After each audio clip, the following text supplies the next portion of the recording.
मित्रांनो, तुम्ही कधी विचार केलाय का की दर महिन्याच्या 1 तारखेला तुम्ही जे 5-10 हजार रुपये घर मालकाच्या हातात टेकवता ते पैसे परत कधीच येणार नाहीत. ती तुमची गुंतवणूक नाही तर तो तुमचा खर्च आहे. पण जर तेच पैसे बँकेच्या हप्त्यात गेले तर 10-15 वर्षानंतर ते घर तुमचं असेल. तुम्ही म्हणाल, किरण सर बोलायला सोपं आहे हो, पण या 15-20 हजार पगारात बँक दारात सुद्धा उभं करून घेत नाही. जर तुम्हालाही असंच वाटत नसेल तर आजचा हा व्हिडिओ तुमच्या आयुष्यातील सर्वात मोठी आर्थिक चूक सुधारायला मदत करणार आहे. कारण अनेक जण विचार करतात की माझा पगार तर फक्त 15-20 हजार आहे, मला बँक लाखांच्या घरांसाठी कर्ज का देईल? पण तुम्हाला माहित आहे का, बँक तुमचा पगार बघून नाही तर तुमच्या नियोजनाची पद्धत बघून कर्ज देते. आज मी तुम्हाला असा एक फॉर्म्युला सांगणार आहे जो बँका वापरतात पण सर्वसामान्यांना माहित नसतो. तो म्हणजे 60x फॉर्म्युला, जो तुमचा पगार कमी असूनही तुम्हाला घराची चावी मिळवून देऊ शकतो. नमस्कार, किरण दनावडे फायनान्स अँड प्रॉपर्टी गाईड या युट्यूब चॅनलवर तुमचे स्वागत आहे. आजच्या या व्हिडिओमध्ये आपण तुमच्या पगारानुसार तुम्हाला किती होम लोन मिळेल,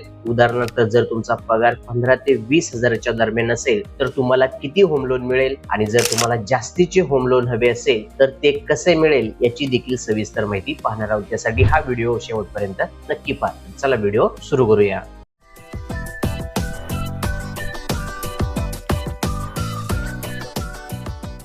सर्वात आधी समजून घेऊया की हा 60x फॉर्म्युला नक्की काय आहे. बघा, बँक जेव्हा तुम्हाला कर्ज देते तेव्हा बँकेचा एक साधा हिशोब असतो ज्याला बँकिंग भाषेत FOIR म्हणजे fixed obligation to income ratio म्हणतात. सोप्या भाषेत सांगायचं तर बँक गृहीत धरते की तुमच्या पगाराच्या 50% रक्कम तुम्ही घर खर्चासाठी ठेवता आणि उरलेले 50% तुम्ही कर्जाच्या हप्त्यासाठी देऊ शकता. आता हे लक्ष देऊ नये का, जर तुम्ही 9% व्याजाने 20 वर्षासाठी होम लोन घेत असाल तर बँक तुम्हाला तुमच्या इन हँड पगाराच्या साधारण 60 पट कर्ज देते. या ठिकाणी बँक 60x मॅजिक फॉर्म्युला वापरते, म्हणजे हे गणित बरोबर तुमच्या पगाराच्या 60 पटीच्या आसपास बसतं. समजा तुमचा पगार आहे 15,000 रुपये, तर 15,000 गुणिले 60 बरोबर 9 लाख रुपये. आणि जर पगार 20,000 असेल तर 20,000 गुणिले 60 बरोबर 12 लाख रुपये. म्हणजेच 15,000 पगारातही तुम्ही 9 लाखांपर्यंत कर्ज मिळवू शकता. पण हे 60 पट कर्ज मिळवण्यासाठी तुमचं वय खूप महत्वाचं आहे. जर तुम्ही 25 ते 30 वयोगटात असाल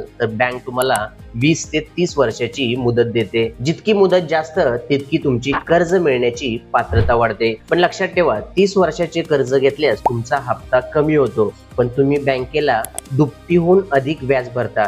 त्यामुळे 60x फॉर्म्युला वापरताना मुदत आणि व्याज यांचं संतुलन कसं साधायचं हे देखील शिकणं गरजेचं आहे. आता आपल्याला समजले की 15 ते 20 हजार पगारावर 9 ते 12 लाख रुपये कर्ज मिळू शकते. पण 9 ते 12 लाखात आजच्या काळात घर कसं येणार, यासाठी पुढचा भाग महत्वाचा आहे. कमी पगारात जास्त लोन मिळवण्यासाठी तुम्हाला बँकेसोबत थोडं डोकं वापरावं लागेल. ज्यांना 9 किंवा 12 लाखांपेक्षा जास्त कर्ज आहे याचे 3 मार्ग आहेत. एक, सहर्जदार म्हणजे को ऍप्लिकेंट. तुमच्या पत्नीचे किंवा कुटुंबातील सदस्याचे उत्पन्न तुमच्या उत्पन्नात जोडा. जर दोघांचे मिळून उत्पन्न 30,000 झाले तर 60x फॉर्म्युलानुसार तुम्हाला 18 लाखाचे कर्ज मिळू शकते. 2, कर्जाचा कालावधी वाढवा.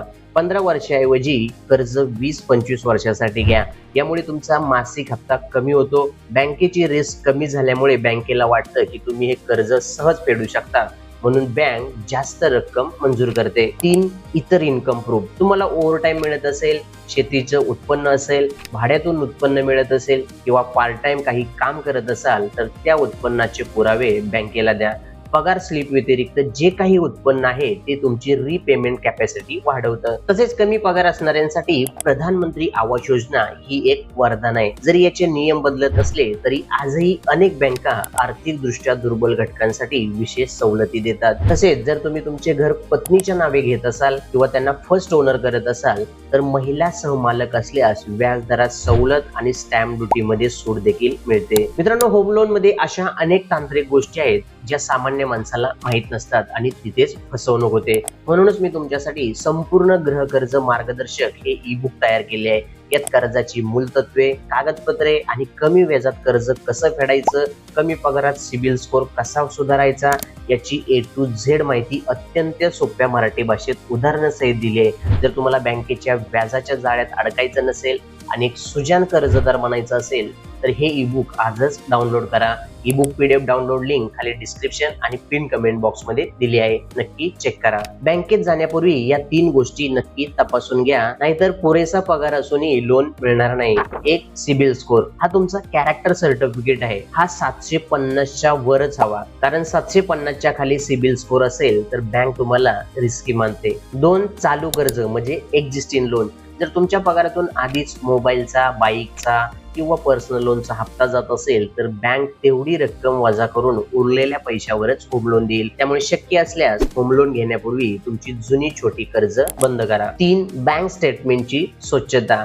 जर तुमच्या खात्यात वारंवार चेक बाउन्सचे चार्जेस दिसत असतील किंवा खात्यात पैसेच उरत नसतील तर बँक लोन नाकारते. त्यामुळे किमान 6 महिने आपलं बँक स्टेटमेंट नीट आणि स्वच्छ ठेवा. मित्रांनो, पगार 15,000 असो वा 20,000, योग्य नियोजन केलं तर घराचं स्वप्न नक्कीच पूर्ण होतं. व्हिडिओ आवडला असेल तर व्हिडिओला लाईक करा, शेअर करा आणि आपल्या चॅनलला सबस्क्राईब करायला विसरू नका. धन्यवाद.